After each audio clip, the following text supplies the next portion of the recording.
नमस्कार, वक्त हो गया उत्तराखंड एक्सप्रेस का। आपके साथ मैं हूं अपर्णा मौजम। दिल्ली के निजामुद्दीन में जमात में कोरोना का मामला सामने आने के बाद उत्तराखंड में भी हड़कंप है, क्योंकि उत्तराखंड से भी जमात में 26 लोग शामिल हुए थे, जिसमें हरिद्वार से 11 लोग, देहरादून से 11 लोग और उत्तरकाशी के 3 लोग शामिल हुए थे। और फिलहाल ये सभी 26 लोग दिल्ली में ही मौजूद हैं। लॉकडाउन की वजह से ये सभी फिलहाल दिल्ली में ही हैं। वहीं इससे पहले की जमात में गए उत्तराखंड के 40 लोगों को क्वारंटीन कर दिया गया है। बता दें कि दिल्ली के निजामुद्दीन में हुई जमात में करीब 2000 लोग शामिल हुए थे, जिसमें कोरोना का संक्रमण होने से 10 लोगों की मौत हो गई, जबकि 24 अन्य लोग कोरोना पॉजिटिव पाए गए हैं। यही नहीं, यहाँ शामिल 441 लोगों में कोरोना के लक्षण पाए गए हैं, जिन्हें दिल्ली के अस्पताल में भर्ती कराया गया है। निजामुद्दीन वाला केस है, वहाँ पर उत्तराखंड के 26 लोग थे और वो वापस नहीं आए, वो तो वहीं के वहीं हैं। किंतु जो अन्य जो जमातें हैं जो आ जा रही हैं, जाती जाती रहती हैं, उसके ऊपर अब हमने थोड़ा सा उसका भी वेरिफिकेशन कर रहे हैं कि आखिरी बार कौन लोग जो बाहर से आए और कौन लोग हमारे जो गए थे वो लौटे हैं। हल्द्वानी से भी बड़ी खबर है। यहां 3 जमातों की मौजूदगी से हड़कंप मचा हुआ है। शहर के 2 बड़ी मस्जिदों में पहुंची है जमात। दिल्ली, उड़ीसा और अमरोहा से जमात पहुंची है। जमातों की मौजूदगी से प्रशासन में हड़कंप है। जमात में शामिल 35 लोगों की स्वास्थ्य जांच की तैयारी की जा रही है। दिल्ली के निजामुद्दीन की जमात में कोरोना संक्रमण हुआ था, उसी वजह से यहां भी अब हड़कंप मच गया है। तो बड़ी खबर हल्द्वानी से आपको बता रहे हैं। शैलेंद्र रेगी हमारे सहयोगी जुड़ गए हैं। शैलेंद्र, 3 जमातों की मौजूदगी, प्रशासन की तैयारी क्या नजर आ रही है? देखिए, प्रशासन अब सभी के स्वास्थ्य जांच की तैयारी कर रहा है, क्योंकि सभी को क्वारंटीन किया जाएगा। सभी की शुरुआती स्वास्थ्य जांच की जा रही है और उसके बाद इनको क्वारंटीन करने की तैयारी है, क्योंकि जो 2 जमातें आई हैं वो एक दिल्ली से आई है और जो दूसरी जमात है उड़ीसा से आई है। तो उड़ीसा की जमात भी दिल्ली होते हुए आई है। जो प्रशासन के सूत्र बता रहे हैं कि ये वैसे तो 3 जमातें आई हैं, लेकिन अमरोहा की जमात सीधे यहाँ पहुंच गई थी। लेकिन जो 2 जमातें हैं, उड़ीसा और दिल्ली की जो जमात है, वो निजामुद्दीन से होकर के यहाँ पहुंची हैं। हालांकि अभी शुरुआती तौर पर प्रशासन का कहना है कि सब स्वस्थ हैं, लेकिन उसके बावजूद प्रशासन किसी एहतियाती कदम उठा रहा है और पूरी की पूरे सभी लोगों की स्वास्थ्य जांच की जाएगी। लेकिन सबसे बड़ी बात यह है अपर्णा कि ये लोग एक जगह पे नहीं ठहरे हुए हैं, अलग अलग लोगों के घरों पर ठहरे हुए हैं, 3-3, 4-4 के ग्रुप में ठहरे हुए हैं। इसलिए प्रशासन की मुश्किल और ज्यादा है कि अगर इनमें से एक भी व्यक्ति अगर कोरोना सस्पेक्टेड निकला या कोरोना का इन्फेक्टेड निकला, तो फिर कई लोग कोरोना के इन्फेक्टेड हो सकते हैं। इसलिए सभी लोगों को तो उन परिवारों पर भी वो खतरा बढ़ जाता है। बहुत शुक्रिया शैलेंद्र आपका इस जानकारी के लिए। तो दिल्ली में तबलीगी जमात में शामिल कई लोगों की कोरोना से मौत के बाद हड़कंप है। कुमाऊं के डीआईजी जगत राम जोशी ने जमात में शामिल लोगों की तलाश के निर्देश दिए हैं। डीआईजी के मुताबिक कुमाऊं के 6 जिलों में अच्छी खासी संख्या में मुस्लिम आबादी रहती है, जिसमें से कई लोग इस जमात में शामिल हो सकते हैं, इसलिए उनकी तलाश की जा रही है। पुलिस एलआई के माध्यम से हम इसका छानबीन करा रहे हैं, लेकिन अभी तक का जो सूचना है वो इस तरह का कोई हमारे पास नहीं आया है। लेकिन फिर भी हमने अपने लोगों को बता रखा है, वो पता करवा रहे हैं। अगर इस तरह का कोई भी प्रकरण आएगा तो डेफिनेटली हम लोग जो भी कार्रवाई। देहरादून से बड़ी खबर है। यहां दून अस्पताल में अब सिर्फ कोरोना के ही मरीजों का इलाज होगा। दून अस्पताल को कोविड-19 स्पेसिफिक कर दिया गया है, जबकि यहां के दूसरे मरीजों का इलाज कोरोनेशन और गांधी शताब्दी अस्पताल में होगा। स्वास्थ्य विभाग और जिला प्रशासन की मीटिंग में यह बड़ा फैसला लिया गया है। अभी कोरोनेशन और गांधी शताब्दी अस्पताल में मरीजों के लिए व्यवस्था की जा रही है। यहां पैरामेडिकल स्टाफ और नर्स भी अपॉइंट किए जाएंगे। उत्तराखंड से राज्यसभा सांसद और बीजेपी के राष्ट्रीय मीडिया प्रमुख अनिल बलूनी ने कोरोना से लड़ने के लिए बड़ी मदद दी है। अनिल बलूनी ने अपनी सांसद निधि से 1 करोड़ रुपए दिए हैं। साथ ही साथ अपना 1 महीने का वेतन भी राहत कोष में मदद के लिए दिया है। इस राहत धनराशि का इस्तेमाल उत्तराखंड के सभी जिलों में हो सकेगा। इस वक्त की बड़ी खबर आपको बता रहे हैं।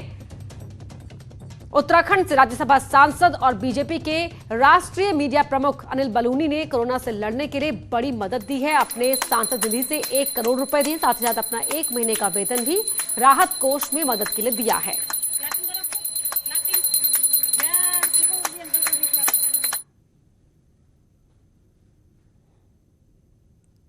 वहीं उत्तराखंड में जो मजदूर अब फंसे हुए हैं, उन्हें लॉकडाउन तक यही रहना होगा। पुलिस ने इसे लेकर स्थिति साफ कर दी है। डीआईजी अरुण मोहन जोशी ने कहा कि पुलिस सभी के लिए व्यवस्था कर रही है और लोगों को पका हुआ खाना दिया जा रहा है। साथ ही साथ कई जगहों पर राशन के पैकेट भी दिए जा रहे हैं।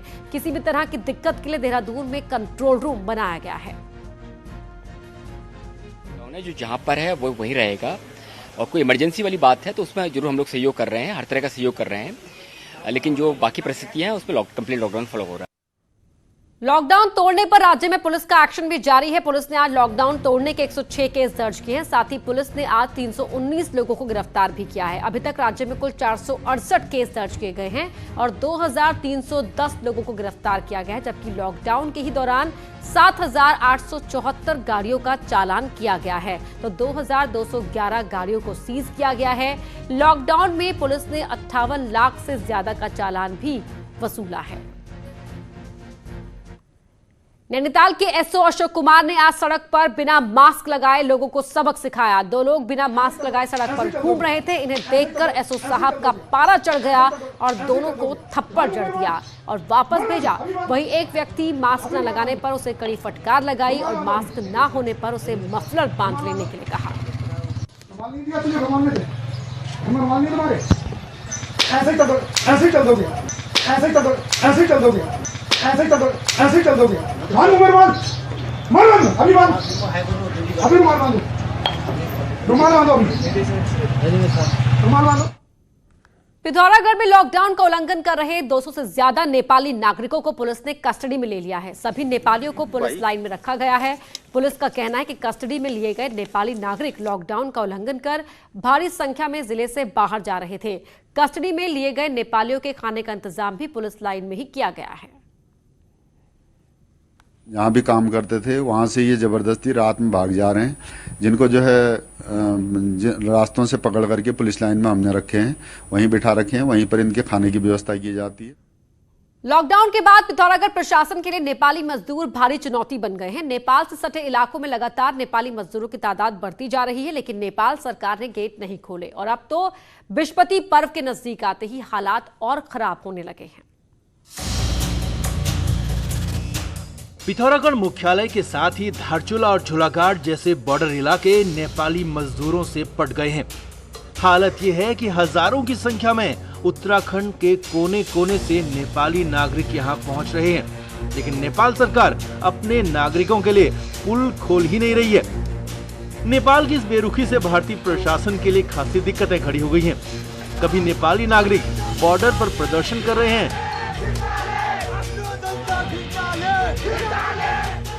तो कुछ इस कदर बेचैन हो गए हैं कि वो काली नदी में छलांग लगाने से भी बाज नहीं आ रहे हैं। और यहाँ ना खाना पीने का व्यवस्था है ना रहने का है। बहुत सारे लोग हैं यहाँ, भीड़ भाड़ ज़्यादा है और बीमार हो जाएंगे।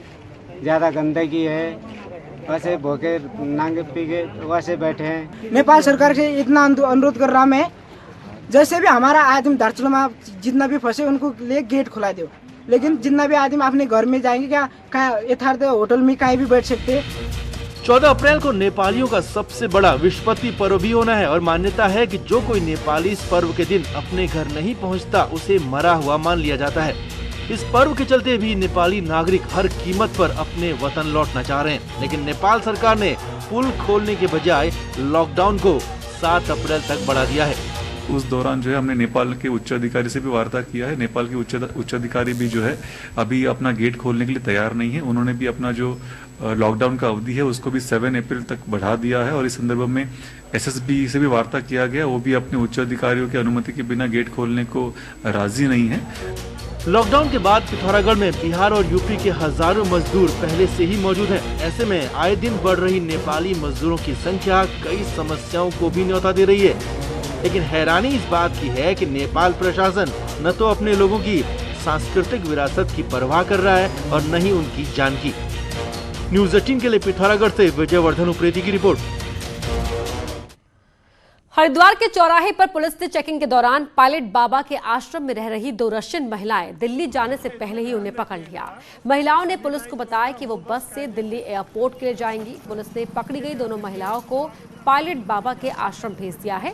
वहीं जिला पर्यटन अधिकारी का कहना है कि इस समय हरिद्वार में 448 इंडियन और 153 विदेशी सैलानी मौजूद हैं, जिनमें 27 विदेशी पर्यटक पायलट बाबा के आश्रम में ठहरे हुए हैं। अपने गाइड के साथ चंडीघाट चौराहे पर पहुंची थी। चेकिंग के दौरान दोनों ही महिलाओं और गाइड ने बताया कि ऋषिकेश मुनि की रेती से उनके साथी बस से उन्हें हरिद्वार लेकर आएंगे और उसी बस में बैठकर वो दिल्ली एयरपोर्ट जाएंगी। चंडीघाट चौराहे पर पुलिस ने चेकिंग के दौरान दोनों ही महिलाओं को पकड़ा। ये दोनों महिलाएं अपने गाइड के साथ इस चौराहे पर पहुंची थी। चेकिंग के दौरान दोनों ही महिला और गाइड ने बताया कि वो एयरपोर्ट पहुंचने के लिए निकली हैं।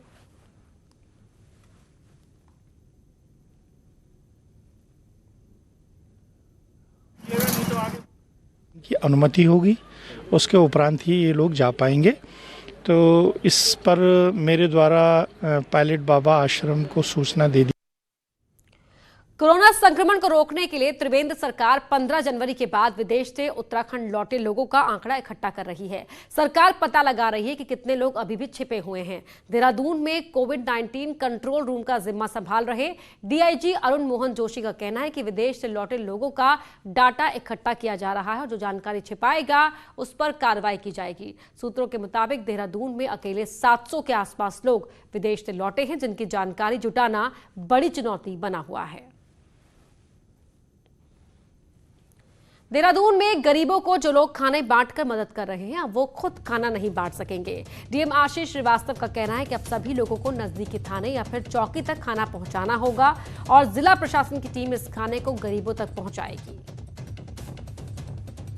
करी गई है कि जिन लोगों को भी राशन पैकेट्स वगैरह बांटने हैं या खाने के पैकेट्स बांटने हैं, वो सभी अपने यहाँ आज कितना करना चाहते हैं वो सुबह जो है प्रशासन को बताएंगे और उसके बाद जो भी फूड पैकेट वो बनाते हैं वो संबंधित थाना और चौकी में ही पहुँचा पाएंगे। लॉकडाउन के बीच अब बॉर्डर पूरी तरह सील हो चुके हैं। ऐसे में देवप्रयाग में पुलिस ने युवकों को रोका और फिर उनके ठहरने का इंतजाम किया। ऐसे 34 लोगों को देवप्रयाग में पुलिस ने एक होटल में ठहराया। यहां पर इनका मेडिकल टेस्ट किया गया, साथ ही उनके खाने पीने का भी बंदोबस्त किया गया। चिकित्सा विभाग और पुलिस द्वारा जिन 34 लोगों को हमने क्वारंटाइन में रखा गया है, उनको हमारे द्वारा दिन में 2 बार चिकित्सा लाभ दिया जा रहा है और पुलिस द्वारा, प्रशासन द्वारा उनको बाकी सुविधाएं उपलब्ध कराई जा रही है। शेल्टर होम बना रखा है और उनको उसमें रखा जा रहा है ताकि वो सोशल डिस्टेंसिंग से रखा जाए। उनके खाने पीने की पूरी सुविधा रखी जा रही है। हर एक को जो है अलग अलग कमरे में रखा जा रहा है। अल्मोड़ा में भी प्रशासन खासा सख्ती बरत रहा है और यहां लोधिया बैरियर पर पुलिस के साथ साथ डॉक्टर्स को भी तैनात किया गया है। हालांकि मजदूर पैदल ही अपने घरों के लिए निकल गए हैं। अब ऐसे ही कुछ मजदूरों से बात की हमारे सहयोगी किशन जोशी ने। ये है अल्मोड़ा और नैनीताल को जोड़ने वाला क्वारा पुल, जहां पर जो है मजदूर आप पैदल ही अपने घरों को जा रहे हैं क्योंकि कोई भी वाहन इनको ले जाने में सक्षम नहीं है। कई ट्रक वालों से ये कह रहे हैं कि हमें ले जा दो, लेकिन ट्रक वाले इन्हें ले जाने को तैयार नहीं है। इनका काम बंद हो गया है। इनसे पूछते हैं कि आप कहाँ जाओगे और क्या आगे व्यवस्था है। हम जाएंगे हल्द्वानी बाड़े से, ना पैदल आ रहे हैं। क्या कह रहे ट्रक वाले? मना कर रहे हैं, कोई ढाल ही नहीं रहा है।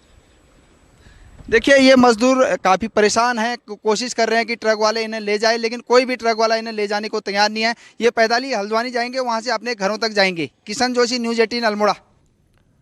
राज्य की 11 जेलों में बंद 610 कैदियों को पैरोल पर छोड़ा गया है, जिनमें उत्तराखंड के 441 और अन्य राज्यों के 169 कैदी हैं। इन कैदियों को घर तक छोड़ने का इंतजाम भी राज्य पुलिस कर रही है। सुप्रीम कोर्ट के आदेशों के बाद उत्तराखंड की जेलों में बंद 7 साल से कम सजा वाले कैदियों को पैरोल पर छोड़ा जा रहा है। माना जा रहा है कि राज्य के जेलों में कैदियों की संख्या लिमिट से ज्यादा है और सोशल डिस्टेंसिंग को मेंटेन रखने के लिए यह फैसला लिया गया है। 441 तो प्रदेश के हैं और 169 बाहर के हैं। तो बाहर वालों पे अभी हम देख रहे हैं कैसे उसको इम्प्लीमेंट किया जा सकता है। प्रदेश वालों को छोड़ दिया गया है।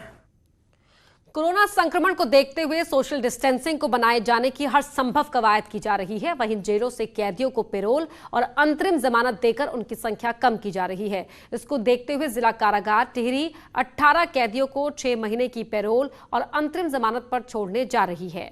कैदियों को स्वास्थ्य विभाग 15 दिन अपनी निगरानी में रखेगा। पिथौरागढ़ में कोरोना संक्रमण से बचने के लिए अंधविश्वास पर आधारित वीडियो बनाने वाला जेल की सलाखों के पीछे पहुंच गया है।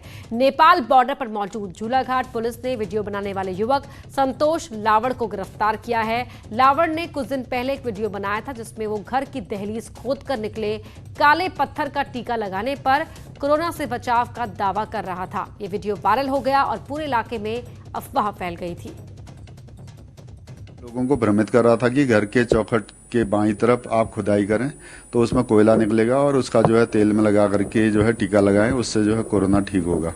तो ये जो है सब लोगों को जो है भ्रमित कर रहा था। इस संबंध में इसके खिलाफ जो है वैधानिक कार्रवाई की गई है। उत्तराखंड के सीएम त्रिवेंद्र सिंह रावत ने कोरोना से निपटने के लिए बड़ी मदद दी है। मुख्यमंत्री ने कोरोना से लड़ने के लिए अपनी 5 महीने की सैलरी दी है। साथ ही मुख्यमंत्री की पत्नी सुनीता रावत ने भी 1 लाख रुपए का चेक दिया है। तो मुख्यमंत्री की बेटियां भी मदद के लिए आगे आई हैं और सीएम की बेटियों ने 52,000 रुपए का चेक दिया है। सीएम की तरफ से ये कोरोना के खिलाफ बड़ी मदद की गई है। कोरोना के लिए नैनीताल जिले के प्रभारी बनाए गए कैबिनेट मंत्री यशपाल आर्य ने जिले के अधिकारियों को पहाड़ के लोगों की समस्याएं सुनने के निर्देश दिए हैं। आर्य ने अधिकारियों को निर्देश दिए हैं कि जिले के ओखलकांडा, धारी, रामगढ़, कोशिया कुटौली और बेताल घाट में कॉल सेंटर बनाएं ताकि लोग स्थानीय अधिकारियों को अपनी दिक्कतें बता सकें।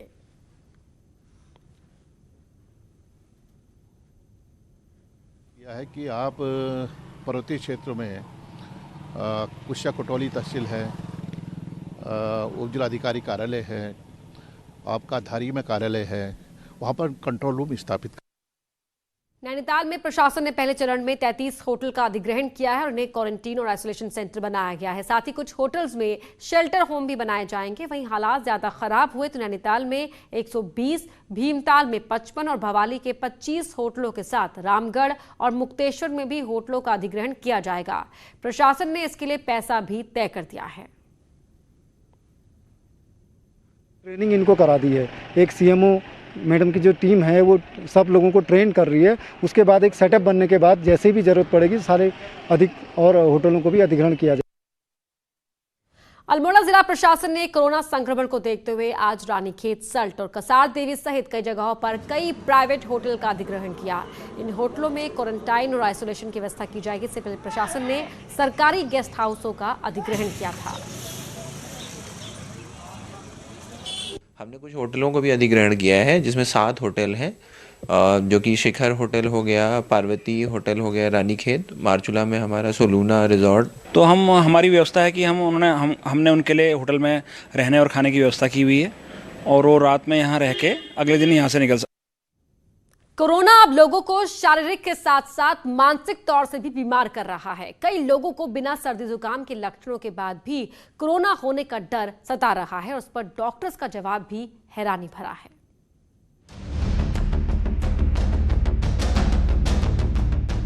कोरोना लॉकडाउन के कारण सड़क पर पुलिस का पहरा और बाजारों मोहल्लों में पसरे सन्नाटे से हर कोई परेशान है। मनोवैज्ञानिकों के मुताबिक हर तरफ कोरोना से हो रही मौत और बीमारी की बातें हो रही हैं। लिहाजा घर में बैठा अच्छा खासा इंसान भी कोरोना फोबिया का शिकार होने लगा है। मनोवैज्ञानिकों के मुताबिक कोरोना लॉकडाउन के साइड इफेक्ट लोगों के अंदर दिखने लगे हैं। इसमें मुख्य रूप से उलझन होना, बेचैनी होना, घबराहट होना, एक असंगत भय जिसको हम लोग फोबिया कहते हैं कि कुछ नहीं हुआ है उसके बाद भी मन में एक डर बना रहना कि कहीं ये बीमारी मुझे तो नहीं हो जाएगी और बीमारी के अलावा कई दूसरी चीज़, कहीं मेरे परिवार को किसी को तो नहीं हो जाएगी या आगे मेरा भविष्य क्या होगा। अब चाहे वो व्यावसायिक रूप से हो, चाहे शारीरिक रूप से हो, चाहे स्वास्थ्य के रूप से हो, मैं किस तरह की परेशानियों में और घिर सकता हूँ। तो इस तरह की दिक्कतों का व्यक्ति सामना कर रहा है। लॉकडाउन की वजह से घरों में कैद लोगों का भी मानना है कि हर समय उन्हें एक अजीब सा डर सता रहा है और ये डर उन पर अब हावी होने लगा है। डर तो लगा ही है, सबको लगा है। थोड़ा भी खांसी हो रही है तो लोग वैसे घबरा जा रहे हैं, तो वो बात है। थोड़ा सा सर्दी जुकाम लग जाए तो उसमें ऐसे लगता है कि कहीं हमें कोरोना के शिकार तो नहीं हो रहे हैं, तो इससे अब डॉक्टर को चेकअप कराने की आवश्यकता लग रही है ऐसे। जी डर लग रहा है। जी डर लग रहा है। कोरोना ने इंसानों की सामाजिकता पर ब्रेक लगा दिया है। वायरस के खौफ से लोगों ने एक दूसरे से बात तक करना छोड़ दिया है और यही डर अब कोरोना फोबिया के रूप में सामने आ रहा है। देहरादून से भारती सकलानी के साथ हल्द्वानी से Shailendra Negi, news 18। Corona lockdown के बीच हर चौक चौराहे पर पुलिस तैनात है, लेकिन इसके बावजूद शराब तस्करी रुकने का नाम नहीं ले रही। हल्द्वानी में पुलिस ने ऐसे 5 शराब तस्कर पकड़े हैं जो महंगे ब्रांड की शराब तस्करी में लगे हुए थे। पुलिस ने यहां 20 पेटी शराब की बरामद की है, जिसकी कीमत 3 लाख रुपए से ज्यादा की है। मेनली ये शराब हीरानगर क्षेत्र में हमें सूचना प्राप्त हुई थी, वहाँ से प्राप्त की है हमने, और तथा इसमें 20 पेटी शराब की है जो कि डिफरेंट ब्रांड्स की है। कोरोना वायरस के चलते जहां पूरे देश में लॉकडाउन चल रहा है तो वहीं शराब माफिया इसका फायदा उठा रहे हैं। मुखबिर की सूचना पर पुलिस ने गंगनहर कोतवाली क्षेत्र के चाव मंडी में एक बंद मकान में छापा मारकर 20 पेटी अवैध शराब की बरामद की है और फरार आरोपी के खिलाफ केस दर्ज कर लिया है। और उत्तराखंड कांग्रेस से बड़ी खबर आपको बता दें, यहां कांग्रेस के 2 नेताओं को पार्टी से निकाल दिया गया है। सेवा दल नैनीताल के अध्यक्ष कुलदीप शर्मा और हल्द्वानी महानगर की नेता माला वर्मा को 6 साल के लिए पार्टी से निष्कासित किया गया है। दोनों ने ही सोशल मीडिया पर हरीश रावत को प्रदेश अध्यक्ष बनने की बधाई दी थी, जिसके बाद पार्टी विरोधी गतिविधियों में शामिल होने पर दोनों को निकाल दिया गया। वहीं हरीश रावत ने भी इसे लेकर ट्वीट किया है। हरीश रावत ने लिखा है कि उन्हें प्रदेश अध्यक्ष नहीं बनाया गया है, ये गलत बातें कही जा रही हैं। हरीश रावत ने इसके लिए माफी भी मांगी है।